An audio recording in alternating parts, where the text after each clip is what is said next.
जो मैं productivity booster seminar शुरू करूँ, 5 टूल सिखाऊंगा। टाइम, इमोशनल, बुक और प्रोडक्ट, मतलब अपनी उसमें मैंने कुछ ऐसे टूल डेवलप किए हैं, तुम बता पाओगे कि आज मैंने केवल 60% पढ़ाई की है, मेरा आउटपुट 60% है। इस तरह से बात करना सीख जाओगे। इस तरह भी होगा कि रात में उठोगे, नहीं यार आज कम से कम 80 करके सोते हैं, तो ये वाला टास्क मेरा रह गया। एक एक टास्क को तुम लेकर आओगे। I am going to start online, वो मैं शुरू कर रहा हूं 3 तारीख से। लेकिन मेजरमेंट टूल्स होते हैं, सिर्फ कह देने से अरे नहीं खूब मन लगा के पढ़ो बेटा, कहां से लगे? इसके टूल्स होते हैं। एनएलपी और मोटिवेशन में यही फर्क होता है। मैं मोटिवेशन स्पीकर नहीं हूं, मैं एनएलपी ट्रेनर हूं। मैं तुम्हें टूल्स बताऊंगा कि टूल्स के थ्रू आप कैसे आउटपुट निकाल सकते हो। तो आप सबसे पहला एक काम करो, दिन में जितनी देर पढ़ रहे हो उसको नोट डाउन किया करो, और हफ्ते का अपना वीक का टारगेट निकालो कि मेरा वीक का टारगेट, मान लो मैंने कहा कि इस बार मैंने केवल 10 घंटे पढ़ाई की, कोई शर्म वाली बात नहीं है। बस अगले बार ये 10 घंटा 5 मिनट होना चाहिए, 9 घंटे 50 मिनट भी नहीं होना चाहिए। जब भी लंबी जर्नी होती है, जब हम लंबी जर्नी पे जाते हैं, तो जब हम थक जाते हैं तो हम ये पता करते हैं ना कि माइलस्टोन आता है, तो बताता है लबासना भी 60 किलोमीटर 65 किलोमीटर, तो हमें देख के लगता है अरे बस थोड़ी दूर रह गया।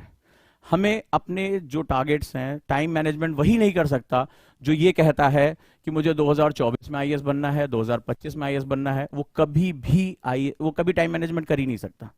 टाइम मैनेजमेंट वही कर सकता है जिसको सिर्फ पता है कि मेरा आज कैसा रहा, टुडे। वो 2 चीजों का कंपैरिजन करता है, टुडे टुमारो। वो आज, टुडे, पास्ट करते जाओ। मेरा किसना ये 1 to 1 चलता है, स्टेप बाय स्टेप। इसीलिए मैंने क्लास की शुरुआत की थी स्टेप बाय स्टेप से। तो जितने भी लोग हैं, एक डायरी रखो अपने साथ जिसमें टाइम फ्रेम को करो। पढ़ना इंपॉर्टेंट नहीं है, मेजर करना इंपॉर्टेंट है। तुम मोटिवेशन ढूंढते हो, मैं इंस्पिरेशन की बात करता हूं। इंस्पिरेशन तुम्हारे अंदर से आती है, तुम्हें कोई मोटिवेट कर ही नहीं सकता, तुम खुद को इंस्पायर कर सकते हो, बस याद रखना। तो जिस दिन तुम इंस्पायर करना सीख गए ना, और तुम्हें करना चाहिए, मैं बार बार कहता हूं, क्यों करना चाहिए ये भी जान लो कि तुमने जिस जो है वो ओखली में सर डाल दिया है ना, वो बड़ी खतरनाक है। तुम ना क्लर्क बनने जा रहे हो, ना किसी बैंक में बड़े बाबू बनोगे, इसके लिए जॉब दे रहे हो नहीं। तुम्हारा जॉब क्या है? क्या है? कभी देखा है इसको? पूरा दल सल चलता है। पब्लिक सर्वेंट छोड़ो, लीड करता है पूरा डिपार्टमेंट, लीड करता है वो। आईएएस ऑफिसर को जानता हूं, मेरा स्टूडेंट आईपीएस है। तो रात में अगर छापेमारी करनी होती है ना, आप घर में आराम से बैठे हो, पहाड़ों में छापेमारी कर रहा है, तो उसके साथ पीछे सिपाही सब है, एसएचओ भी चल रहा है उस थाने का, लेकिन लीड किसको करना है? उसको करना है। तो आप कौन हो? लीडर हो। उसके साथ सिपाही उपाही हैं, डर लगता है उन सबको भी, अरे साहब सुबह चलें क्या? तो साहब को डिसीजन लेना होता है कि भाई सुबह तक तो भाग जाएंगे सारे के सारे, रात में छापेमारी करनी है, दबिश देनी है। तो उनको मोटिवेट करता है, चिंता मत करो, हम लोग सही प्लानिंग से चलेंगे। तो वो लोग भी समझते हैं कि ये आईपीएस है, ये बहुत भारी ट्रेनिंग। उनको लगता है लबासना कोई ऐसा गुप्त बता देते हैं कि वो आबरा डाबरा करेगा, गोली इधर से चली जाएगी, सच्चाई है। तो वो क्या होता है, वो विश्वास करते हैं कि साहब है हमारे, और साहब जो कह रहे हैं, साहब वर्ड बोला जाता है, बोले साहब जो कह रहे हैं ये बहुत बड़का ट्रेनिंग लेकर आए हैं, आईपीएस है साहब, इनको हम सलाम करते हैं, तो ये बचा लेंगे, ये बचा लेंगे। और यही विश्वास होता है। जबकि साहब ये सोचते हैं यार मैंने कलम जिंदगी भर चलाई थी वहां बैठ के करोल बाग में, मुखर्जी नगर में, यार ये चलेगी ढंग से, ठीक है। लेकिन साहब एकदम टाइट रहते हैं, यहां लगा होता है ना जो आईपीएस जो लिखा होता है, साहब टाइट है, उनको ट्रेनिंग में बताया टाइट रहिए, अरे कोई बात नहीं है, मार के भी गिरा देंगे हम, ठीक है। वो बोलेंगे शूट करो, तुम शूट करो, अपना जो है बैकफायर ना मार दे। लेकिन वो जो पावर होती है वो विश्वास की होती है। तो आप लीडरशिप के लिए आए हो, आप अंदाजा लगाओ कि जब आप खुद को नहीं रोज के रोज प्रोत्साहित कर सकते, तो तुम ऐसे लोगों को कैसे प्रोत्साहित करोगे जो तुम्हें जानते हैं, या जिनके पास संसाधन है, तुम कभी उनको प्रोत्साहित कर पाओगे? एक स्टूडेंट आईएएस है मेरे, अब रात में दबिश देने जाना होता है, और ऐसे इलाके में जहां हो सकता है किसी भी समय कोई घटना हो जाए, कोई भी कुछ कर सकता है। अभी आपने देखा कि गाड़ी ही मार दे, खत्म हो जाएगा खेल। उनके साथ चल रहे हैं 4-6 लोग, लेकिन आगे उनको जाना है, और पूरा बीहड़ इलाका है, रात के 3 बजे आप सब सो रहे हैं, तो उनको अब कहेंगे आईएएस है, करना पड़ेगा भाई। तो लीडरशिप सबसे इंपॉर्टेंट कॉन्सेप्ट है इसका। और लीडरशिप की शुरुआत वहां से नहीं होती, लीडरशिप की शुरुआत यहां से होती है। जो खुद को मोटिवेट नहीं कर सकता, जो खुद को लीड नहीं कर सकता, वो कैसे डिपार्टमेंट लीड करेगा? आज डिपार्टमेंट लीड करोगे, कल जिला लीड करोगे, डीएम बनोगे, फिर कल को स्टेट, जब मुख्य सचिव बनोगे तो स्टेट लीड करोगे, और आगे चलकर देश लीड करोगे जब कैबिनेट सेक्रेटरी बनोगे। तो पूरा जीवन तुम्हारा लीड करने का नाम है। तुमसे नहीं कहा जाएगा तुम बंदूक चलाओ, आईपीएस बंदूक नहीं चलाता है।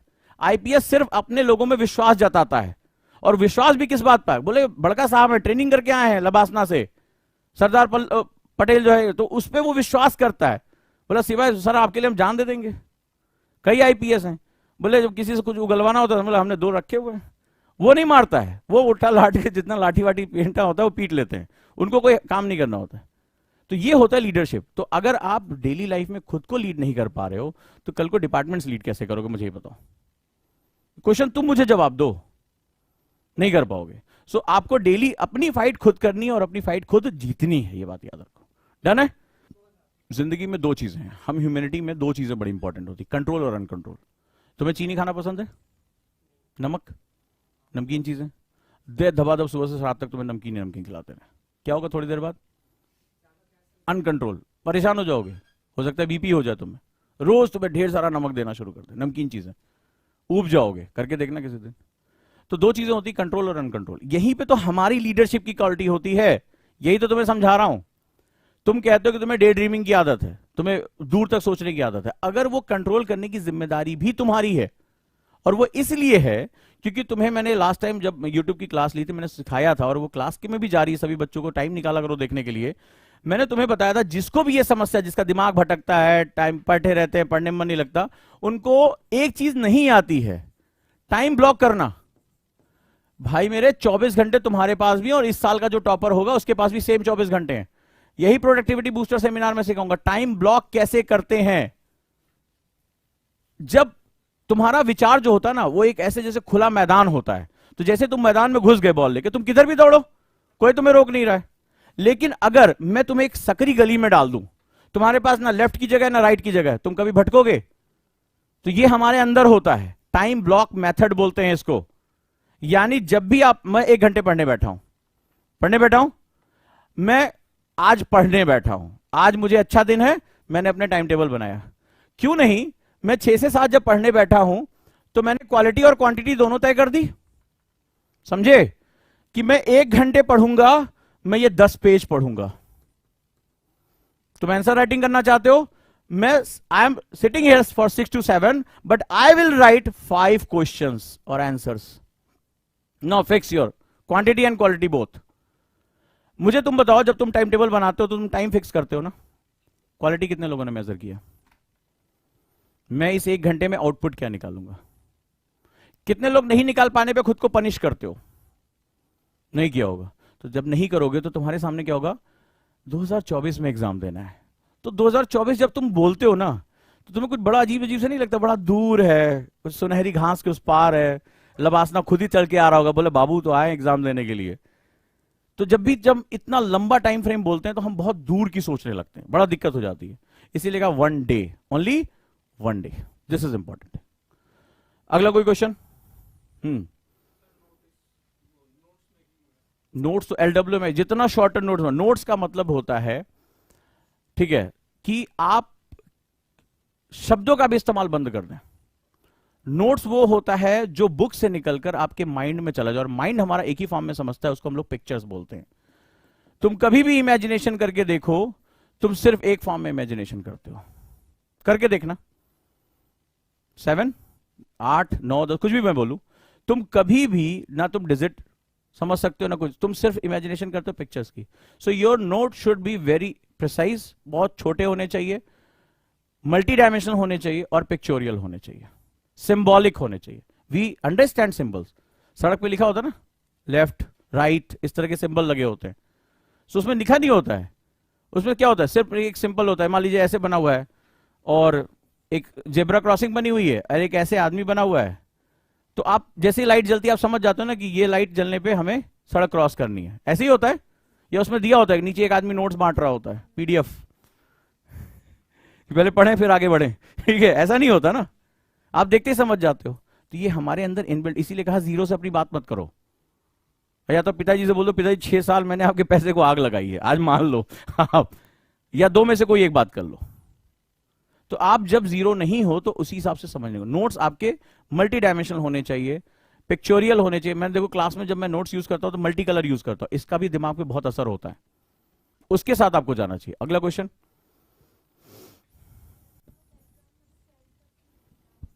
12 तक हिंदी था, कोई दिक्कत नहीं है। आपको इसके लिए किसी भी इंग्लिश की टीचर की जरूरत पड़ेगी, ठीक है, इसको लिख लीजिए, क्योंकि ये एग्जाम नॉलेज का है, ये लैंग्वेज का एग्जाम नहीं है। तो लेकिन लैंग्वेज क्या होती है? लैंग्वेज मुझे अपनी नॉलेज को एक्सप्रेस करने का वे होता है। It's a medium of express your thoughts. अब मान लीजिए आप इंग्लिश में कुछ आंसर राइटिंग करना चाहती हैं और आपको पता ही नहीं चलना है हैड लगना है या हैज लगना है। अब मामला इसमें साफ हो जाएगा, वो ये सोचेगा ये यार अतीत की बात करिए, वर्तमान की बात करिए, मुझे नहीं समझ में आ रहा है। So that is a basic. देखिए ये इट्स यूपीएससी जो है ना, डिमांड सप्लाई का एग्जाम है। वो तुमसे जो कहेगा वो तुम्हें करना पड़ेगा। हमारे साथ इतना अहंकार हो जाता है ना कि हम स्कूलों, हमारे एजुकेशन सिस्टम में हमें इतना करप्ट कर दिया जाता है कि मास्टर साहब से बोलेंगे असाइनमेंट कम हो जाएंगे, वही टीचर को बोल दिया सर असाइनमेंट नहीं सर। इंजीनियरिंग में चले गए तो एक पुरानी 10 साल से फाइल चल रही थी प्रैक्टिकल की, सारे उसी पे छाप रहे होते हैं। सो कुल मिलाकर जो सिस्टम है, अगर वो डिमांड कर रहे हैं, if you want to change, तो तुम्हें वो कमी पूरी करनी पड़ेगी। बेटा कैसे? तुम खुद ही कह रही हो। तुमने 23 क्यों सोचा? मैंने क्लास वहीं से शुरू की। ये तुम्हें प्रेशर देगा। तुम्हें 2-3 महीने अपनी राइटिंग को ठीक करने, मान लो फॉर एग्जांपल तुमने प्री निकाल भी लिया, उससे क्या होगा? तुम्हें क्या सेमी आईएएस कहा जाएगा? ऐसा कोई वर्ड सुना है? हाफ आईएएस कहा जाएगा? चेतन भगत ने भले चाहे लिख दिया हो, लेकिन ऐसा कुछ होता नहीं यूपीएससी में, ऐसी कोई पोस्ट है नहीं।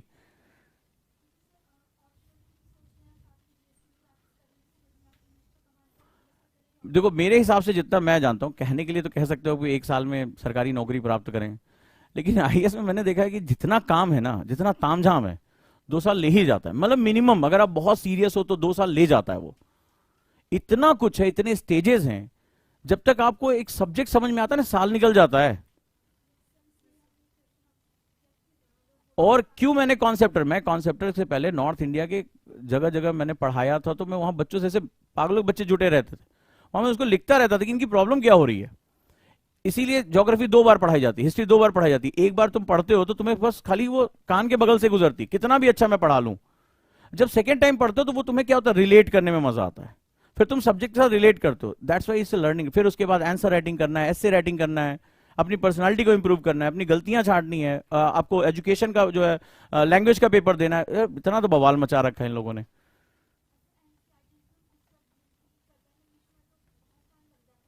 तो तुम्हें सबसे बड़ी समस्या, देखो जो बीमारी पहले होती है, इलाज पहले उसका किया जाता है। तुम्हारी समस्या है इंग्लिश को इंप्रूव करना। तो डेडिकेटली जितनी समय तुम सोच के अपना टाइम किल करोगे, तुम लोग टाइम की रिस्पेक्ट करना नहीं जानते हो, टाइम को जितना ज्यादा किल करोगे प्रॉब्लम होगी। उस समस्या को जिस समय खत्म कर दोगे, जिस समय 2 महीने बाद, आज के बाद, अगर तुमने आज से इंग्लिश पे कोई काम करना शुरू कर दिया, किसी टीचर की मदद ले ली, इसमें कोई अहंकार, एक तो आजकल बहुत मिथ्या अहंकार हो गया सेल्फ वाला। अरे तुम 6 महीने में सेल्फ में अच्छा कर पाओगी, 2 महीने में तुमने टीचर के साथ कर लिया, 4 महीने बचे ना तुम्हारे। तुम लोग उसकी कॉस्ट क्यों नहीं समझते हो? तुम्हें क्यों नहीं लग रहा है कि 1 साल तुमने मान लो अपना बर्बाद कर दिया, तुम्हारे साथ वाला 1 साल आईएएस बन के 5 लाख सैलरी तुमसे ज्यादा ले चुका होगा, 1 साल सीनियर हो चुका, प्रमोशन भी ज्यादा ले लेगा। तुम्हें को कॉस्ट की कैलकुलेशन नहीं हो रही। अब पता चला 1000-1500 रुपए बचाने के चक्कर में हमने 5-5 लाख रुपए का अपनी सैलरी का नुकसान कर रखा है। सीधे सीधे बात कर रहा हूं। अगला क्वेश्चन। बिल्कुल, पहले तो सबसे बड़ी बात है तुम्हारा टाइम, वो कोई नहीं खरीद सकता। लेकिन दूसरी चीज अभी इसी और किस क्वेश्चन में, दो क्वेश्चन में किसी ने और हाथ उठा, हाँ बताओ बेटा। हम्म, स्टेप बाय स्टेप। जैसे किसी भी एक चीज के बारे में सोच, जैसे मैं शायद तुमने कोई क्लास मिस की है, तो मैंने एक बार बोला था कि हम टाइम टेबल बनाते हैं, पढ़ने के लिए टाइम, लिखने के लिए टाइम, मैंने एक बोला था सोचने के लिए टाइम निकालो।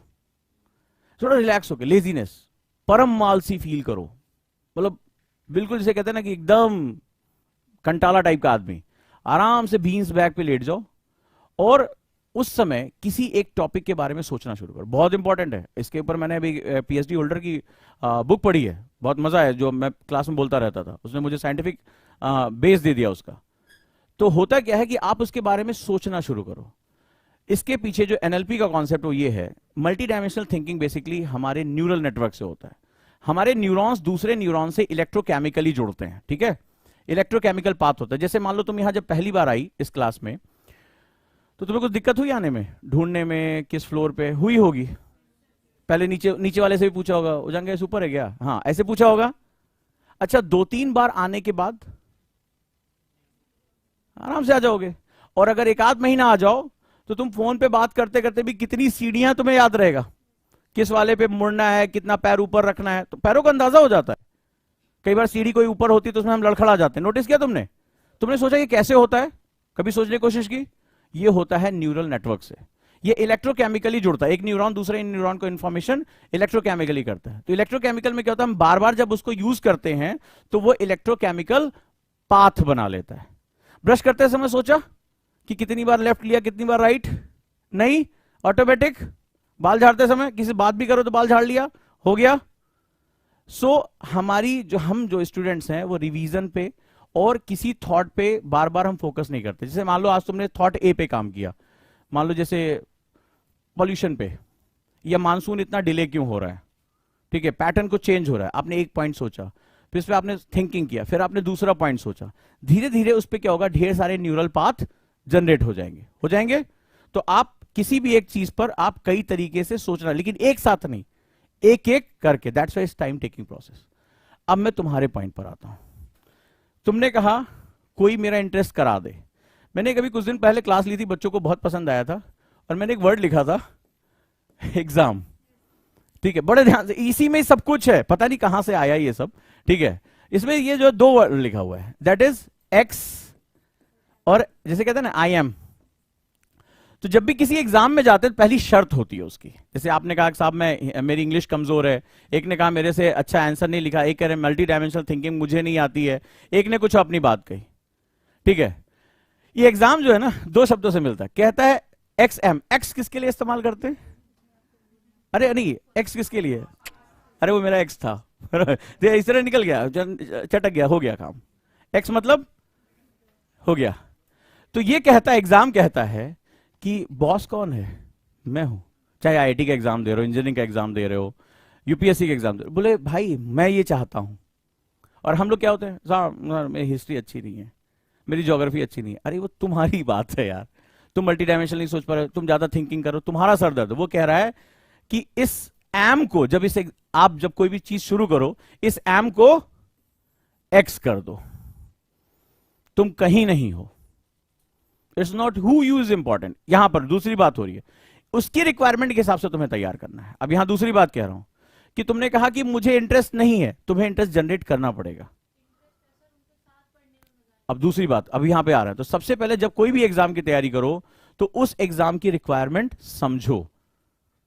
और हम ये नहीं करते हैं, सॉरी टू से, बहुत बच्चों से मिला हूं, वो एसएससी, बैंक, पीओ और आईएएस के एग्जाम में ज्यादा अंतर नहीं करते हैं। ऐसे ऐसे बच्चे मिले, बोले ल्यूसेंट है सर, फ्री निकल जाएगा। हम ढूंढ रहे थे कहीं गहरी जगह जिसमें हम डूब के मर जाएं। घटना, अरे इससे यार ऐसे रहता है। क्या कर रहे, करंट तैयार कर, किसके लिए? आईएएस के लिए, फ्री निकालेंगे क्योंकि इससे हाँ, तो ये स्थिति है हमारी। हम डिफाइन कर रहे हैं कि सर मन करेगा हमें लेके जाएगा, हम बड़े बाबू हैं, हम तो पैदा ही हुए, पंडित जी बोले थे देखते कुंडली आईएएस बनेगा, उसी दिन हम मान लिए थे, जो गर्ज है यूपीएससी का मैं लेके जाए। लेकिन ऐसा नहीं होता। आप अगर वो चेंज कर रहा है अपना पैटर्न, तो आपको चेंज करना पड़ेगा। अगर वो चीज कह रहा है कि टफ, तो टफ, इजी तो अगर वो जैसे से बदल रहा है, आपको बदलना पड़ेगा, आपकी मजबूरी है। वो खुद ही कह रहा है एक्स, तुम अब नहीं हो इसमें, वो है। दूसरी बात, जब भी हम किसी के साथ, जैसे कहते हैं ना लर्निंग के लिए कम्युनिकेशन पहली शर्त होती है। जैसे आपने कहा कि मुझे नहीं समझ में आ रहा है, नहीं समझ में आ रहा, भाई मान लीजिए वो बाहुबली में वो कैरेक्टर ना, वो जो टप टप करके बात करता था, अब मान लीजिए आप लोग दो लोग कम्युनिकेशन कर रहे हो, एक की कम्युनिकेशन आपको समझ में नहीं आ रही है, तो फिर आप कभी भी एक दूसरे के साथ जुड़ नहीं पाओगे। कम्युनिकेशन इज, टीचर जो भी हो, हम लोग क्या होता है, हम इस तरह से बात करते हैं, अरे वो बहुत रेपोर्टेड है, अरे वो नहीं है, इस तरह से बात करते हैं। सवाल है कि तुम कहां हो? फिर मैंने कहा क्लास वहीं शुरू, तुम इंपॉर्टेंट हो, तुम्हें उस टीचर की बात समझ में आ रही है या नहीं आ रही है? अगर आ रही है दैट्स गुड। तुम कैसे जज करते हो? अरे साहब वो बहुत बड़ा ब्रांड है, ये फलाना, अरे कोच फीस बहुत ज्यादा है, बहुत बढ़िया है, सब कुछ बहुत अच्छा है। नहीं, मेरे टीचर के बीच में कम्युनिकेशन एस्टैब्लिश है या नहीं है? अगर हो रहा है तो एग्जाम पूरी सोसाइटी को नहीं देना है, और ना वो कहेंगे सारे रिश्तेदारों को नहीं लाए आप लोग, अरे आप अकेले आईएएस बनेंगे, क्या कर रहे हैं आप, इंटरव्यू में आपको बुलाया था, आपकी मौसी कहां है, बुआ कहां है आपकी? ऐसा कतई नहीं कहते, सिर्फ और सिर्फ आप बनेंगे, यूपीएससी क्रैक करेंगे। तो इस बात का भी अंतर समझिए। तो यानी कि सीखना किसको है? ना आपके दोस्त को है। दोस्त तो पहली बात यहां खत्म हो जाता, सबको एक दूसरे का कॉम्पिटिटर है मेरे भाई। ठीक है, वो 3 इडियट्स का डायलॉग सुना है ना, क्या है कि दोस्त फेल हो जाए तो दुख होता है, और अगर टॉप कर जाए, ये ह्यूमन टेंडेंसी है, ये ह्यूमन टेंडेंसी है। तो बड़े ध्यान से, बहुत ध्यान से करना होता है। सो इसमें पूरी लड़ाई में आप हैं अपने लिए, और दूसरी तरफ है एग्जाम कहता है कि आप नहीं है, मतलब अब अपनी इच्छा छोड़ो, मेरी इच्छा के हिसाब से काम करो। यूपीएससी ने इस बार प्री के ऑप्शन चेंज कर दिए, आपको भी चेंज करना होगा। आप 10 साल पुराने पैटर्न पे अब सोच रहे हैं कि आप कर पाएंगे, नहीं होगा। उसने कहा एलिमिनेशन सिस्टम में खत्म कर रहा हूं, खत्म करो, मुझे भी उसी हिसाब से तैयार करना होगा, तुरंत के तुरंत मुझे चेंज करना होगा। जो नहीं चेंज करेगा यूपीएससी उस कैंडिडेट को चेंज कर देगा, तो तुम नहीं कोई और सही। तो ये चीज, ये बदलाव चलेगा, ठीक है। और आप किसी भी, मैं कह रहा हूं कोई तुम्हें गांव देहात में भी कोई मिल जाए, कम्युनिकेशन अच्छा है, मैं आपके साथ हूं गुरुजी, सीखो सीखो, लर्निंग फेज पूरा करो, उसके बाद तुम्हारा दिमाग खुद तुम्हें बता देगा एडवांस स्टेज में कैसे जाना है। एडवांस स्टेज का मतलब क्या होता है? एक हीरा जब हाथ में आ जाता है तो उसको तराशना है, लेकिन हीरा कहां है?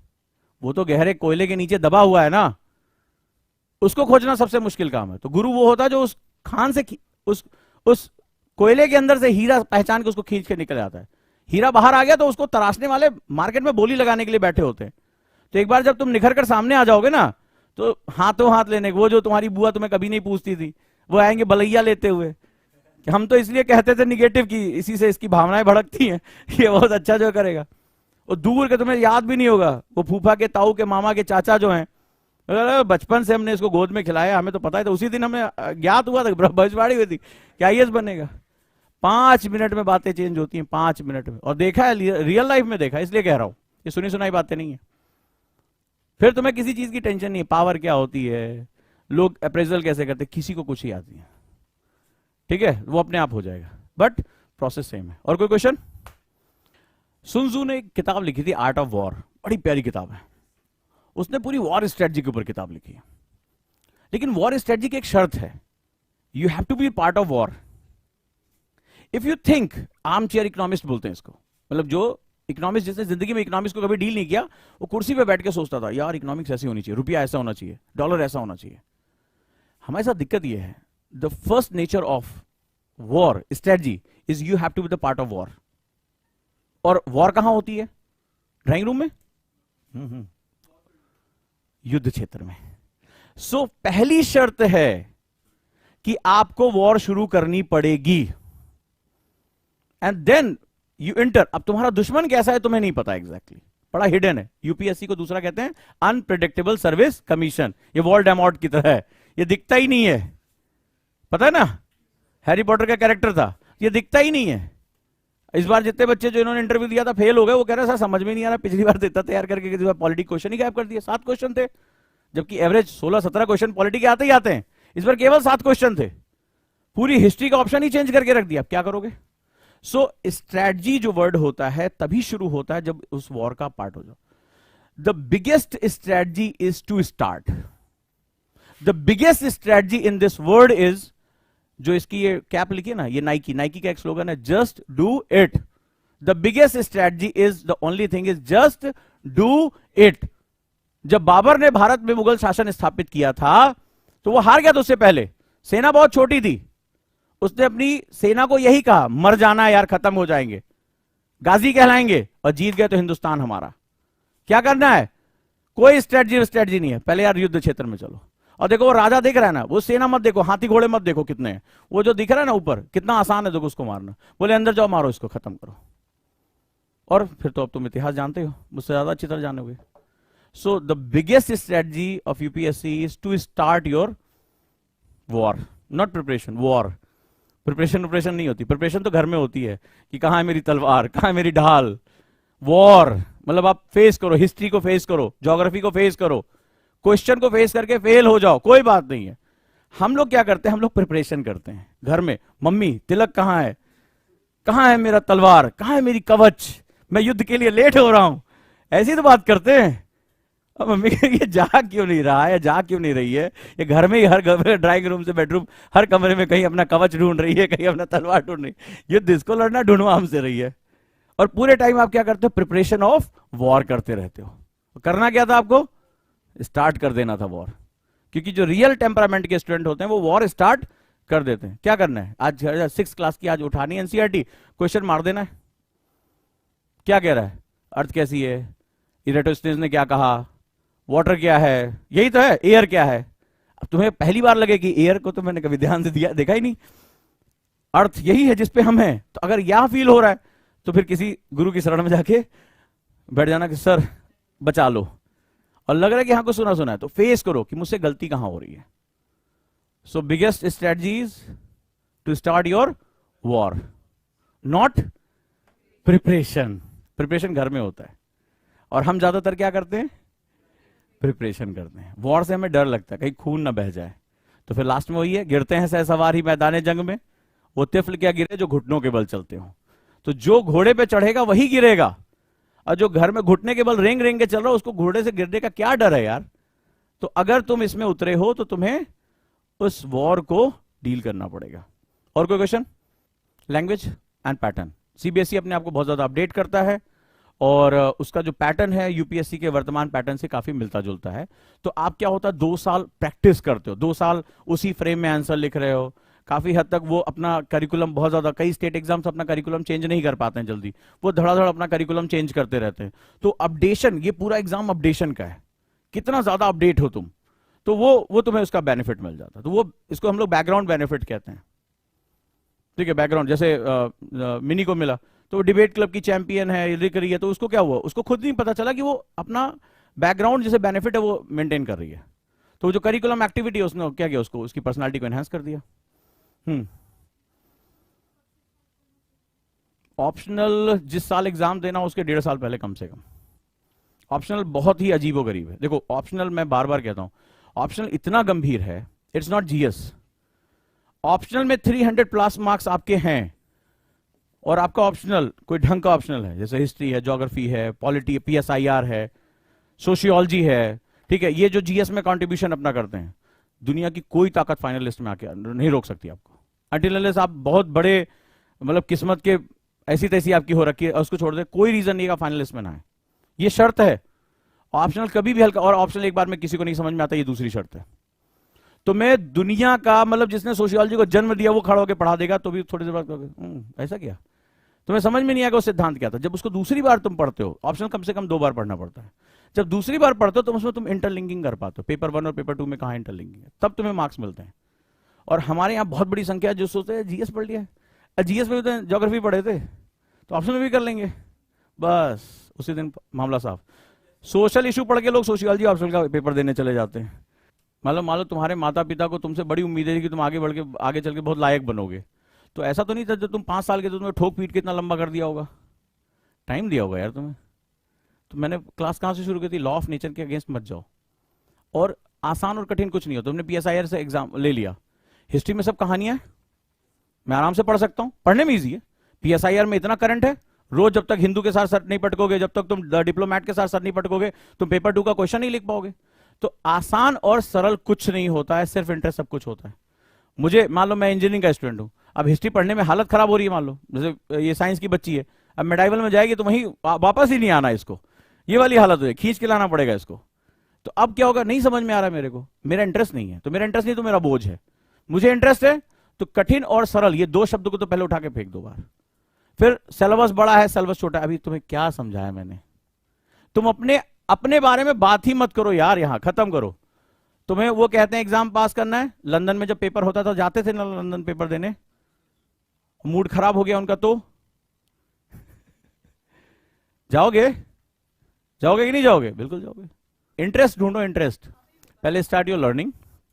आप बेसिक जैसे 1-2 महीने आप जीएस को पढ़ो, प्री मेंस की बात मत करो थोड़ा सा, ठीक है, लर्निंग में प्री मेंस नहीं होता है, प्री मेंस के चक्कर में तुम लर्निंग भूल जाओगे, ठीक है। गांधी को कैसे डिसाइड करोगे, कैसे नेहरू को अलग अलग करोगे, तो आपको सिर्फ पढ़ना है, आपको लर्न करना है सब्जेक्ट, उसके 2-3 महीने बाद ऑप्शनल में जाना। जीएस के कुछ दिन बाद ऑप्शनल में आप जा सकते हो, अगर आपका ऑप्शनल बहुत कॉम्प्लेक्स नहीं है। अगर आपका ऑप्शनल इजी है, जिसको आप थोड़ा बहुत पढ़ चुके हो, जैसे हिस्ट्री हो गया, ज्योग्राफी आप पढ़ चुके हो, या सोशियोलॉजी के आपको थोड़े बहुत फंडामेंटल है, then you can go that, क्योंकि 2 एंड पे ऑप्शनल देखा जाता है। जिस साल मुझे एग्जाम देना उससे 1.5-2 साल पहले मेरा काम हो रहा है कि नहीं हो रहा है, ये भी देखना है आपको, ये भी मजबूरी है आपकी। और दूसरा आपको ये देखना है कि थोड़ा बहुत जीएस को जान ले, जैसे आप एनसीईआरटी पढ़ सकते हो, या सबसे अच्छा तरीका होता है ऑप्शनल के प्रीवियस ईयर पेपर, जो आप चुनना चाहते हो कोई 3 ऑप्शनल के प्रीवियस ईयर पेपर पढ़ लो और देखो कि किसके साथ मेरी कंपैटिबिलिटी ज्यादा है। कंपैटिबिलिटी बहुत आसान है, बहुत जरूरी है, शादी गलत घर में हो जाए तो फिर बर्तन ही पटके जाते हैं। ये बड़ा कंपेटिबिलिटी बहुत महत्वपूर्ण होती है। तो ऑप्शनल जो है वो जीवन साथी की तरह है। ये देखो ले जाएगा लबासना, और नहीं तो फिर तलाक का केस लड़ते रहोगे 4-5 साल। यही सच्चाई है। ऑप्शनल सबसे इंपॉर्टेंट है, सबसे इंपॉर्टेंट है ये। इसके साथ मजाक खत्म, फिर ये तुम्हारे साथ मजाक कर बैठेगा। और कोई क्वेश्चन? बिल्कुल। अब मान लो तुम भाला फेंकने के बहुत बढ़िया जो है, मान लो युधिष्ठिर को भाला फेंकने का था, और जो है अर्जुन जो है तुम्हें पता होगा गांडीव चलाते थे, धनुर्धर थे। सोचो कि भीम की गदा अगर अर्जुन को दे दी जाती, और बोलते कि नहीं इंटरेस्ट नहीं था उनको, तो इंटरेस्ट किसमें था? Bow and arrow. वो उसके धनुर्धर थे, बड़े अच्छे अच्छे दिव्यास्त्र थे उनके पास, और भीम क्या बलशाली थे, उनको गदा चलाना आता था। अगर अर्जुन गदा से लड़ते फिर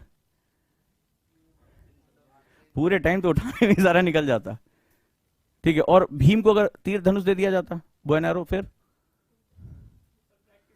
तो वो ऐसे ऐसे नहीं चलाते, वो ऐसे चलाते, ठीक है, जो जहां मिलने को मारते थे। So interest is one of the most important thing. अब इंटरेस्ट दो तरीके का होता है। इंटरेस्ट जब जब यहां टीचर की बात आती है, एक होता है आर्टिफिशियल और एक होता है नेचुरल, ठीक है। जैसे मान लो तुम्हारे घर का माहौल अच्छा है, तुम्हारे घर में बचपन से चीजें बताई गई हैं, घर में कोई ऐसा बड़ा है जिसने यूपीएससी एग्जाम क्वालिफाई किया, वो तुम्हारा इंटरेस्ट डेवलप करेगा। यहां आ जाता है टीचर, वो तुम्हें क्या बताता है? आर्टिफिशियल इंटरेस्ट डेवलप करता है, करता है। वो तुम्हें सब्जेक्ट से तुम्हारा जो तुम्हारा डर है, जैसे इन्होंने कहा कि साहब हिस्ट्री बहुत बड़ी है, लेकिन जब स्टूडेंट उनके साथ जुड़ जाता है, जब वो कहानियां बताना शुरू करते हैं, उसको उसमें मजा आने लगता है। किसी को ज्योग्राफी मजा आने लगता है, उसको समझ में आता है फंडामेंटल मेरा ये। तो टीचर वो क्या करता है? आर्टिफिशियल इंटरेस्ट डेवलप कर देता है, सिंपल। और कोई क्वेश्चन? याद कैसे करें? लिख लिख के। कई बार बता दो, एक ही तरीका है, लिख लिख के। बचपन में नहीं बताया गया कि practice makes man and women both perfect, gender neutral रहो, सिर्फ लिख के, और कोई तरीका नहीं है, ठीक है। अब तुम ये सोच रहे हो कि वो तुम्हें कोई ट्रिक बता दिया जाएगा, तो वो 2-4 जगह काम आएगा, लेकिन राइटिंग से न्यूरल नेटवर्क भी समझाया, न्यूरल नेटवर्क स्टैब्लिश होगा। तुमने मेरी कोई वीडियो नहीं देखी है, मैं यहीं से कूद जाऊंगा अभी। ये तो अच्छा मैंने खिड़की बंद करा दी है, सीरियसली मेरा मन कर रहा है। 2 साल इंडिया का इकलौता टीचर जिसने 17 लेक्चर सिर्फ सिलेबस एनालिसिस पे लिए हैं, क्योंकि सिलेबस की अंडरस्टैंडिंग, सिलेबस नहीं है तो मैं पहले दिन कह रहा हूं सिलेक्शन नहीं होगा, छोड़ दो बाकी चीजें, कह रहा हूं। क्योंकि तुम्हारे न्यूज़पेपर, तुम्हारी बुक, सब कुछ तुम्हारा बोझ बन जाएगा, तुम्हें पता ही नहीं रहेगा न्यूज़पेपर में पढ़ना क्या है। नाली खुदी नहीं खुदी यही पढ़ोगे, करोल बाग में आज पानी भरा यही पढ़ोगे, इससे ज्यादा कुछ नहीं। सिलेबस तुम्हें बताता है तुम्हें क्या पढ़ना और क्या नहीं छोड़ा। यूपीएससी में ध्यान रखना, कोई ना बुक ना न्यूज़पेपर यूपीएससी के लिए बना ही नहीं है, तुम्हें बनाना पड़ता है। सिलेबस एनालिसिस किया जाता है, और मैंने किया है, मैंने ईमानदारी से किया है। अब मर जाऊंगा मैं इसके बाद, ठीक है। लोग 1, 2, 3, 4 क्लास में पढ़ाते हैं, 16, 17 लेक्चर लिए हैं टोटल, मतलब एक एक पॉइंट को समझाया एग्जाम्पल के साथ। अब इससे ज्यादा तो मुझे फिर अब ध्यान लगाना पड़ेगा, ऊपर ब्रह्म आ जाए तो कुछ करें। और कोई क्वेश्चन है? खुद पर शक है इसलिए स्ट्रेटजी पर शक है, इसलिए क्योंकि ये ह्यूमन टेंडेंसी है। जब तुम किसी अंधेरी यात्रा में जाते हो तो तुम्हें ये शक नहीं होता कि हम सही रास्ते जा रहे हैं कि नहीं जा रहे हैं।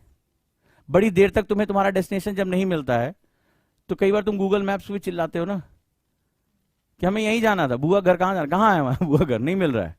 सो जब हम बहुत लंबी यात्रा में होते हैं और हमें अपना पिलर नहीं मिलता, जैसे मान लो पिलर लिख रहा है कि सही रास्ते पे जा रहे हो, ये तुम्हारा डेस्टिनेशन इतनी दूर है, तो तुम्हें विश्वास होता है ना हम सही जा रहे हैं। लेकिन अगर वो तुम्हें रास्ते का पत्थर ना दिखे या कोई साइन बोर्ड ना दिखे तो खुद पर होता है ना, यार पिछली बार आए थे बहुत पहले तो यहाँ यार ये नहीं था, ऐसा हुआ है। वही चीज तो तुम्हें बता रहा हूं, जब तुम डेली बेसिस पे अपने आप को मेजर करोगे, कल मैंने 5 घंटे पढ़ा, 6 घंटे पढ़ा, मेरा ये टारगेट पढ़ा, प्रोडक्टिविटी टूल में वही तो सिखाने जा रहा हूं 3 तारीख से, तो तुम्हें कभी खुद पर डाउट नहीं होगा, क्योंकि तुम्हारे पास डॉक्यूमेंट है। मुझसे पूछो मेरा तीसरा हफ्ता आज से पहले, तो मैं बता दूंगा हाँ मैंने 78% अपनी प्रोडक्टिविटी रखी थी। और इसमें कई दिन ऐसा हुआ कि बहुत थकने के बाद मैं उठा, मैंने कहा यार आज 85 करके सोते हैं, मैं उठा एक टास्क पूरा करके सोया हूं। ये मुझे जो है पुश करता है। तो जब पुश करना सीख जाते हो तब अपनी कैपेसिटी इनहेंस करते हो। और कोई क्वेश्चन? सो पहली चीज है, देखो लाइफ में जो यूपीएससी है ना, मैं इसको कहता हूं ये विन विन एग्जाम है। इसमें लूज कर, कोई अगर फेल भी हो गया ना तो वो कभी फेल नहीं होगा। मेरी बात लिख के रख लेना, लिख के रख लो इसको। कि कभी भी इस एग्जाम की सबसे खास बात होगी, तुम इसमें कभी फेल हो ही नहीं सकते, यू कांट, अगर तुमने इस प्रोसेस को एंजॉय कर लिया। But enjoy this process.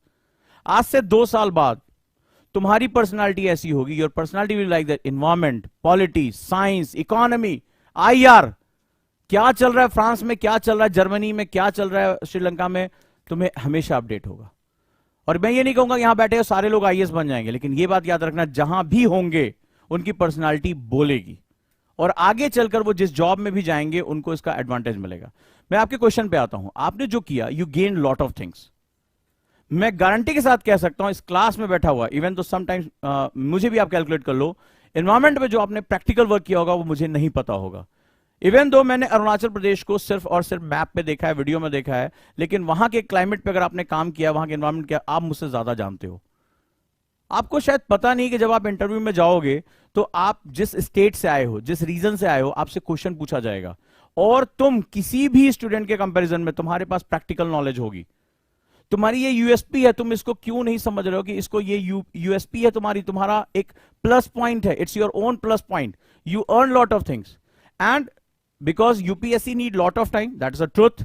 तो धीरे धीरे शिफ्ट करो इसमें, धीरे धीरे उसको कंप्लीटली मत छोड़ो, बिकॉज वो तुम्हारे दिल से जुड़ी हुई चीज है। माई सिस्टर इला gain 51th rank in UPSC. वो उसने या इंडिया में भी काम किया, नैरोबी में भी काम किया, साउथ जो अफ्रीका में, और विडो रिहैबिलिटेशन के लिए, यानी जो विधवाएं थी, विडो थी, उनके रिहैबिलिटेशन के उसने बहुत काम किया। ऑप्शनल था सोशियोलॉजी, मार्क्स थे 312, रैंक थी 51। सोचो, चीजें जुड़ती हैं। It's life is all about bit by bit and step by step. एक बात आप लोग याद रखना, जितने बिगिनर हैं, वीक में एक दिन हर समय पढ़ाई के लिए टाइम टेबल बताना, अपनी हॉबी के लिए, अपनी करियर जिसपे तुम्हारा दिल लगता हो उसके लिए टाइम, और वो प्रोडक्टिव होना, मतलब वेब सीरीज देख के नहीं। आपको पूरा इस पे अपना काम, अपनी हेल्थ पे, अपने डिबेट पे, पेपर प्रेजेंटेशन, तुम उस क्लब में एक दिन पेपर प्रेजेंटेशन करना या स्पीच देना छोड़ना नहीं, कभी भी ना छोड़ना, अंटिल जब तक एग्जाम ना आ जाए तब तक। Please try to continue one day for your own hobby, please. ये बहुत गेन करेगा तुम्हारे लिए, डोंट वरी अबाउट दैट। हाँ, आज नेसेसिटीज है, नेसेसिटीज की वजह से you give lot of time for UPSC, but doesn't matter. जरा इमेजिन करो कि तुम आईएएस बन गए, अरुणाचल कैडर चले गए, नॉर्थ ईस्ट के लिए स्पेशल प्रोविजंस है, आप अरुणाचल कैडर चले गए, कितना कुछ कर पाओगे, आज से ज्यादा कर पाओगे। तो थिंक दैट पिक्चर कि आज तुम्हारे पास नॉलेज है, कल पावर प्लस नॉलेज होगा, और जब पावर और नॉलेज दोनों एक साथ हो जाती है, so you can establish change. If I want to change this thing, I want to change, मुझे नॉलेज है कि अगर ये यहां से यहां हो जाए तो साइट ऑब्स्ट्रैक्ट नहीं होगा, बट फॉर एक छोटा सा एग्जांपल दे रहा हूं, मुझे इसको बदलने के लिए, इस जगह इसकी पोजीशन चेंज करने के लिए, व्हाट आई नीड, पावर। मुझे स्ट्रेंथ चाहिए कि नहीं चाहिए, या आबरा का डाबरा करूंगा उधर चला जाएगा।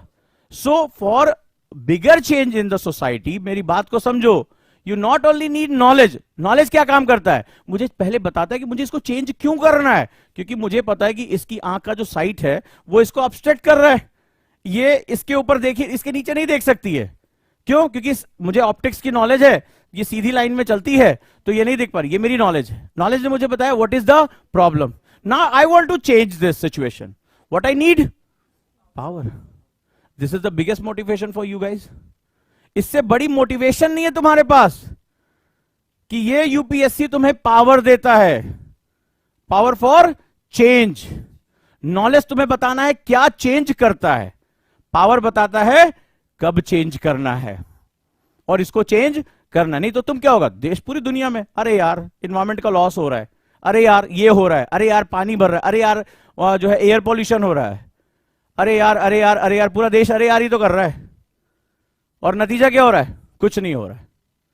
सो आप एक ऐसी कम्युनिटी का हिस्सा बनने जा रहे हो when you can gain power, when you can able to change.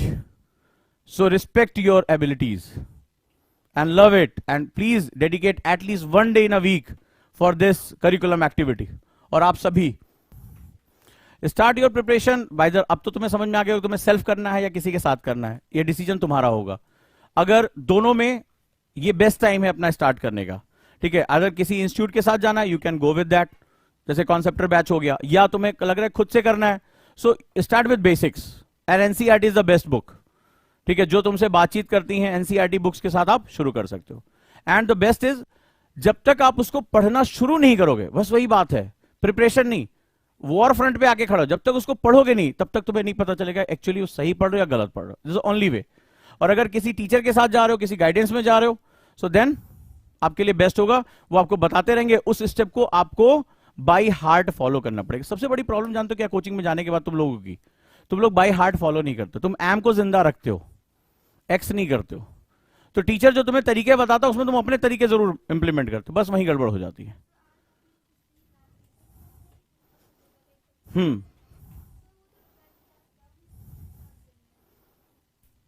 तो 12th क्लास का है फिर?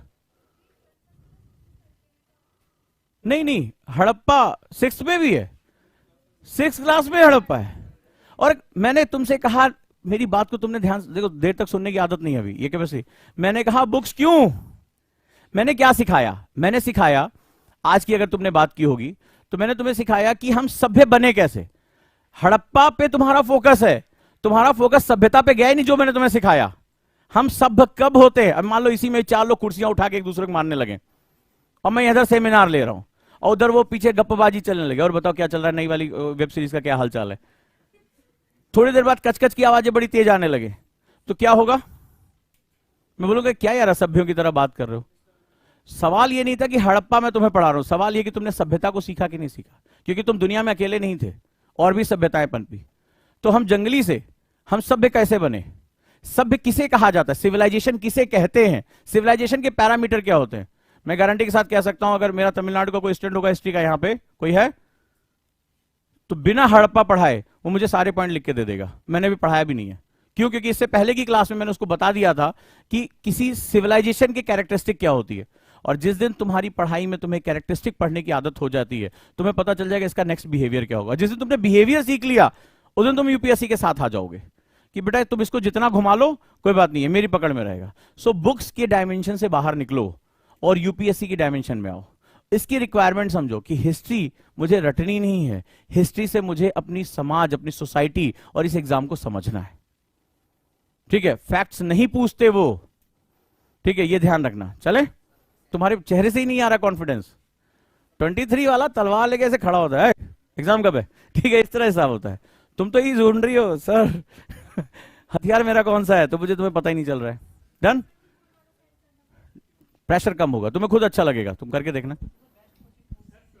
यार ये वाला सवाल का जवाब तुम मुझसे क्यों पूछ रहे हो, हम तो रैंक 1 है यार हमारे पास, अब बताओ क्या करें, इससे ऊपर कोई रैंक होती है?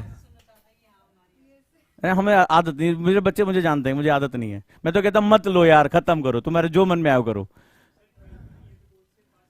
हाँ,